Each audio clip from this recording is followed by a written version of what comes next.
याच क्षणाची तर आम्ही वाट बघत होतो की कधी एकदा भाऊचा धक्का येतोय, कारण अशी गोष्टच घडलेली आहे. चला तर बघूयात काय झालेलं आहे. भाऊच्या धक्क्यावरती आज अनुश्रीची चांगली शाळा घेतलेली आहे. कारण ज्या पद्धतीने अनुश्रीने प्राजक्ता शुक्रेचा अपमान केलेला होता, म्हणजे साधी गोष्ट होती, पण त्याच्यावरती सुद्धा मी ड्युटी करणार नाहीये अशा भाषेत ती ज्या पद्धतीने बोलली, त्याच्यावरती त्या दोघींचा वाद झाला आणि तिने काहीशा शिव्या सुद्धा दिलेल्या होत्या असं प्राजक्ता ताईचं म्हणणं होतं. आणि ही गोष्ट ज्यावेळेस तिनं दीपाली ताईला जाऊन सांगितली, त्यावेळेस तिचं म्हणणं होतं की आली आईला घेऊन आली. तर रितेश भाऊंचं असं म्हणणं आहे की काय म्हणाला होता तुम्ही, आईला घेऊन आली, आता बापाला घेऊन येईल. तर अशा पद्धतीचं बोलणं हे तिच्याकडून एक्सपेक्टेड नव्हतं, तरी सुद्धा ती हे बोलली. तर रितेश भाऊंचं म्हणणं आहे की आली, आता मी भाऊ आलोय आणि आता ती आले भावाला घेऊन, बोला तुमचं काय म्हणणं आहे.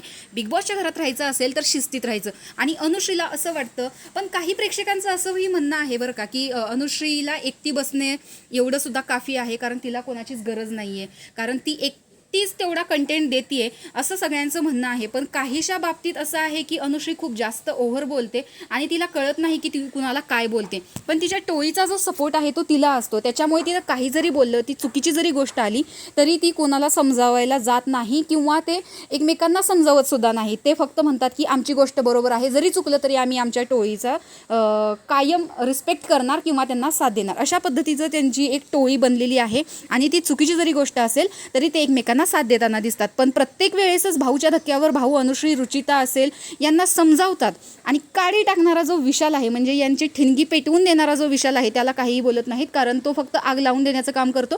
भडका आपोआप त्या दोघी उठवतात. तर अशा पद्धतीचा भाऊचा धक्का हा आज खूप स्पेशल होणार आहे. आणि अशाच बिग बॉसच्या नवनवीन अपडेट्स पाहण्यासाठी आपल्या चॅनलला सबस्क्राईब करायला विसरू नका. आणि अनुश्रीची ही शाळा तुम्हाला कशी वाटली हे कमेंट बॉक्समध्ये नक्की सांगा. तोपर्यंत बाय.